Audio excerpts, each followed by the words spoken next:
Hello, welcome to U Heart Sports Talk. I'm Derek Bennett. And I'm Matt Tomer. We have a great show for you today. We will be hearing from both a former U Heart basketball player and a current dance team athlete. You know, Matt, I was quite a dancer back in high school. Really? I have to say I'm a bit surprised. I can't really picture you as a dancer. Well, I was. I really had those moves before that nasty knee injury ended my career. Well, I'm sorry to hear that. Have you seen our dance team? They're really good. Yeah, they are. And to talk to us in a bit more detail about that, our reporter Emily Caminetti spoke with a dance team member, El Acevedo.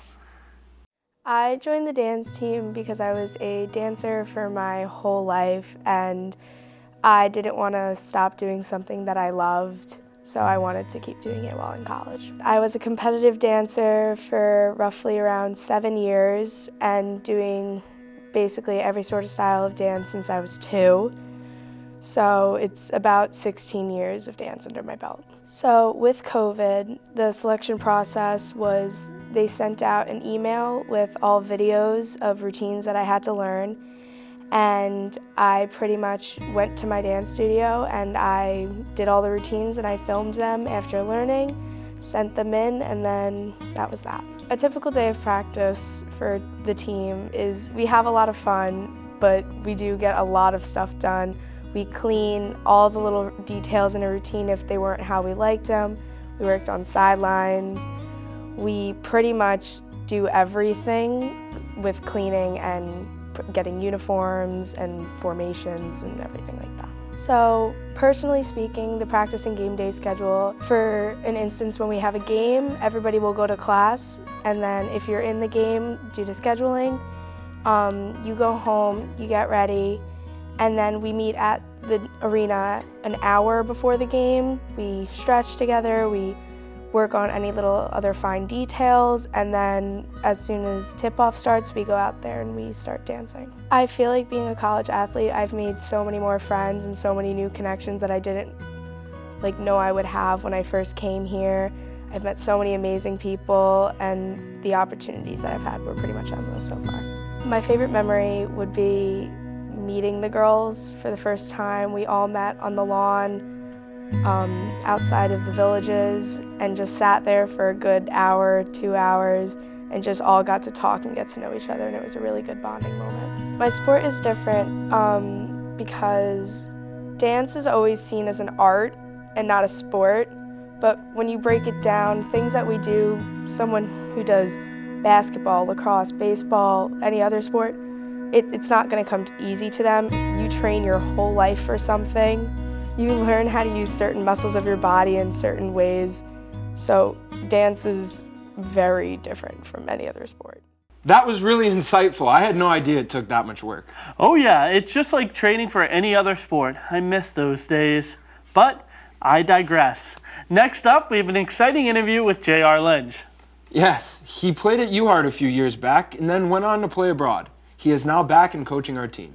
Can't wait to hear what it was like to play in Argentina. Next up, Kamal Sinote sits down with J.R. Lynch to talk about playing in both Argentina and Puerto Rico. Let's check it out. Former Hawks point guard J.R. Lynch finished his senior season with Hartford averaging 17 points, 4 assists, 2 steals, and 4 rebounds. After his final season, he went on to play overseas in Argentina with Bahia Basket and in Puerto Rico with Cangrejeros de Santander. Lynch speaks about how his time at Hartford helped improve the aspects of his game that people don't see.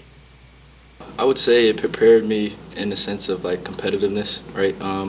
So my senior year at Hartford, I started in 5, was 5 seniors, so we all competed at a high level. We pushed each other, and at the next level, that's how it is, right? Everyone is just as good as you.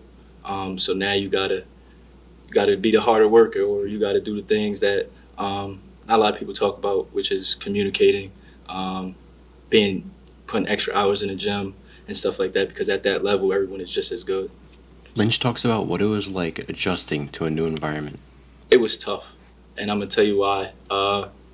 So I tell this to every athlete, right?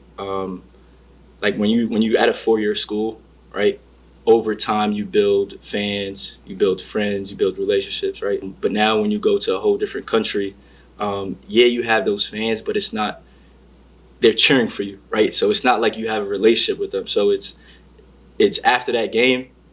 you don't have nobody, right? You're there alone. But here at school, when I was playing for 4 years, it was like I knew I was going back to my friends, and I was able to talk the game over. Now I'm in Argentina, kind of alone, and I gotta self-evaluate how I played or if we won or lost, and those times can get difficult because you don't have anybody to really talk to or just to be there physically. The former point guard, now director of operations for Hartford's men's basketball, has always seen himself in a coaching role, assisting future players. I was a point guard, right? So I was already the coach on the floor.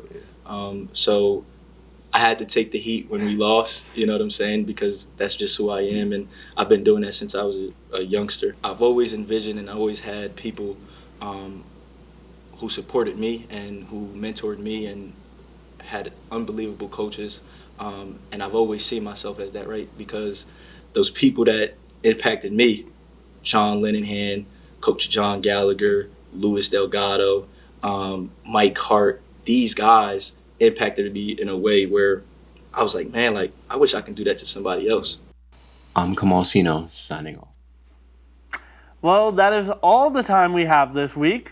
Stay tuned for our next show where we talk to more athletes around campus. Thanks for watching. I'm Derek Bennett.